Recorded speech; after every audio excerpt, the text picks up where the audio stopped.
Nah ini Pak Riki, kira-kira konsep Pak Riki tentang supaya Indonesia bisa maju ini, saya lihat ini Pak Riki kan waktu itu ada bikin buku ya.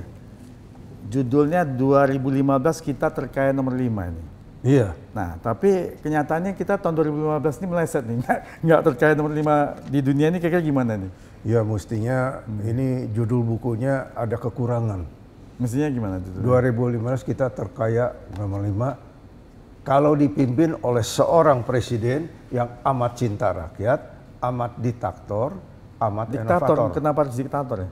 Loh, sudah dapat amanah dari rakyat, you harus mendiktate. Diktator itu coba dicek di kamus. Diktator itu seseorang yang mendiktate. Tapi kalau dia cinta rakyat, pasti mendiktate untuk kepentingan rakyat. Tapi selama ini kan asumsi diktator itu ada sedikit negatif nih, soalnya seperti otoriter atau apa gitu ya diktator. Kesannya sekarang ini. Artinya, mungkin yang Pak Riki masukkan diktator ini beda artinya. Nah, menurut saya diktator lain dengan tirani. Kalau Idi Amin itu tirani. Kalau diktator itu Lee Kuan Yew diktator, Deng Xiaoping diktator, Xi Jinping diktator, Mahathir juga diktator. Jadi diktator itu adalah berani mendiktate, menjalankan tugas, dapat amanah dari rakyat. Dan itu perlu. Negara kalau tidak punya presiden yang diktator, kacau. Zaman Pak Harto relatif aman kan? Pak Harto itu seorang diktator, pencipta rakyat, diktator. Tapi inovatornya kurang. Bung Karno, pencipta rakyat. Inovator luar biasa, Asia Afrika digabung, disatukan. Bangun Monas, bangun Istiqlal, bangun Gelora Bung Karno. Inovator. Cuman diktatornya kurang. Nah ini di buku ini saya lihat ini ada tentang Garden of Prayer, maksudnya apa ini Pak Riki? Ya, pendeknya Tuhan telah memilih bangsa Indonesia untuk menjadi bangsa teladan untuk kerukunan umat agama dunia. Pendeknya itu saja. Maka perlu dibangun satu taman berdoa Untuk semua agama. Untuk semua agama, di mana masjid, gereja, pura, wihara yang terbesar di dunia, ya kita ambil masjidnya saja itu 14 kali lebih besar dari Istiqlal, untuk jadi simbolik kerukunan umat agama di dunia. Sekarang belum ada. Nah, apabila itu terbangun, jangan bilang bisa atau tidak bisa ya. Mau atau tidak mau. Kalau nenek moyang kita bisa bangun Borobudur, Garden of Prayer kecil kita bisa bangun. Bila itu terbangun, menurut perhitungan saya, setiap kepala keluarga Indonesia, setiap bulan bisa diberikan bonus oleh pemerintah $700 per bulan. Kenapa? Maksudnya uang itu dari devisa wisatawan yang berkunjung atau apa maksudnya? Dengan adanya Garden Prayer? Seluruh umat agama dunia, agama apapun, akan mungkin dalam hidupnya sekali atau 2 kali berkunjung ke situ. Sebab Garden of Prayer itu disebut the gate to heaven, pintu gerbangnya ke sorga.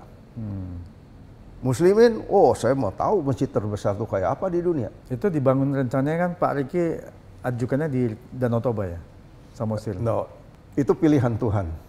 Ya, karena Tuhan menginginkan Garden of Prayer itu dibangun di pantai di mana cuacanya tuh sepanjang tahun kurang lebih 20 derajat. Sehingga umat-umat agama dunia itu kapanpun bisa datang ke sana.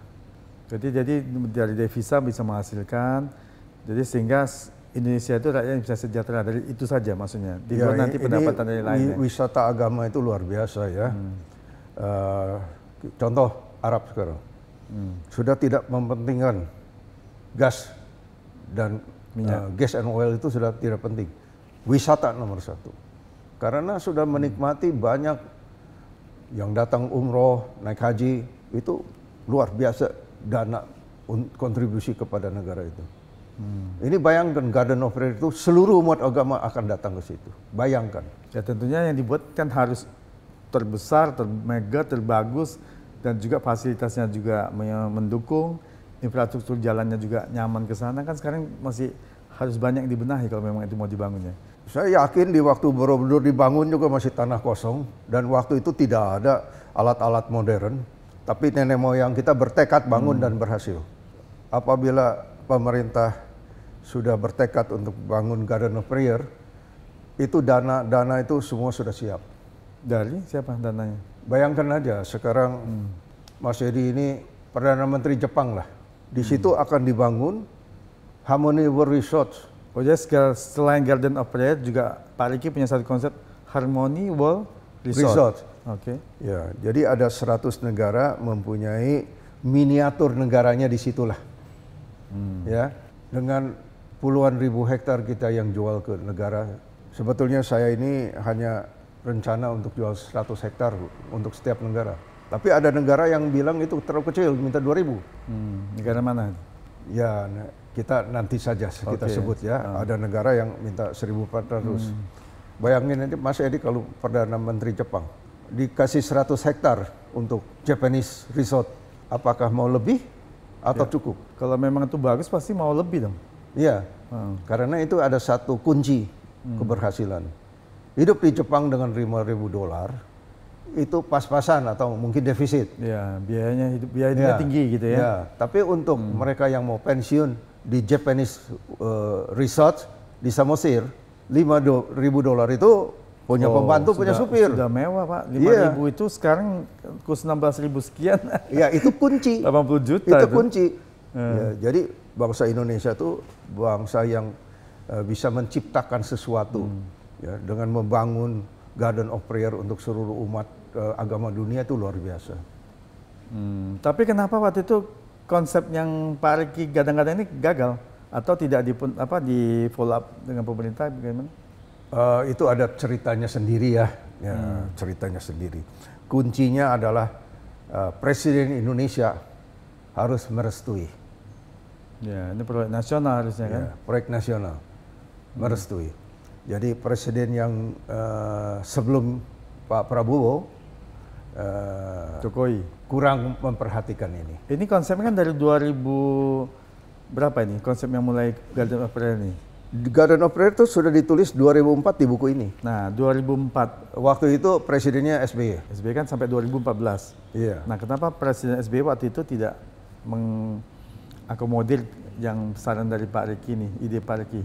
Nah, ini pertanyaan Mas Edi harus tanya langsung ke Presiden SBY. Ya, mungkin Pak Riki kan tahu, wah ternyata kurang apa atau gimana gitu. Ya, itu saya nggak ada komentar ya. Karena setelah itu Presiden Jokowi juga tidak melaksanakannya. Ini kan bukan rahasia, ini buku udah dipublish puluhan ribu buku ya. Di luar negeri di mana-mana juga ada. Ini jadi berarti ada Garden of Prayer, ada juga Harmony World Resort. Yeah. Ini sebenarnya konsepnya Pak Riki ini luar biasa nih. Dan sini saya lihat ini buku Bapak ini pembedah bukunya Dr. Faisal Basri almarhum ya. Terus pembahasnya Dr. Hermawan Sulistyo. Ini orang-orang hebat semua ini yang bedah buku Bapak ini. Iya, ini orang-orang hebat ya, ini kawan-kawan karib saya.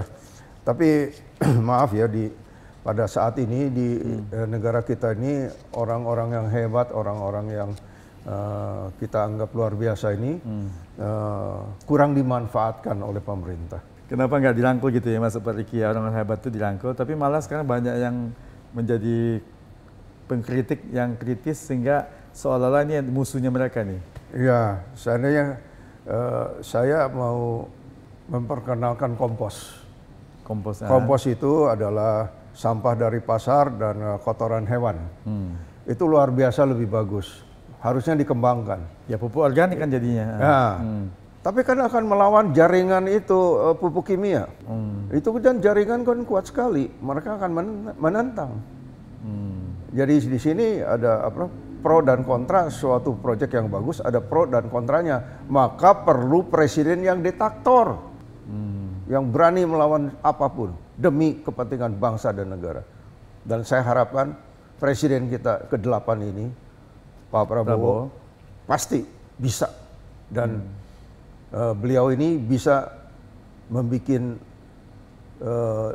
the world first, yaitu pertama di dunia ini kurang lebih ada 20 item pertama di dunia oleh presiden ke-8. Apa saja 20 itu kira-kira? Sebagiannya apa aja? Garden of Prayer. Oh, satu Garden of Prayer, terus Harmony World resort, ya kan? 2, Pupuk organik tadi memang sudah ada kan, pupuk organik biasanya sudah ada, cuma memang belum merata di Indonesia. belum diperhatikan, itu kan akan mengganggu benar jaringan. Kira-kira tambahannya apa lagi selain 3 tadi itu? Pendidikan well first. Mungkin kesehatan barangkali di bidang kedokteran segala macam. Kalau kesehatan itu kita kan semua diciptakan oleh Tuhan ya. Sehingga para medik itu diberikan ilmu kesehatan itu oleh Tuhan. Jadi kita dalam kesehatan tidak bisa mengklaim world first. Yang bisa adalah mungkin di dunia pertama bahwa bangsanya itu secara medical gratis. Ya, tentunya negara harus punya pendapatan yang cukup ya, biar untuk bisa memberikan pendidikan gratis ataupun pengobatan yang gratis ya. Iya.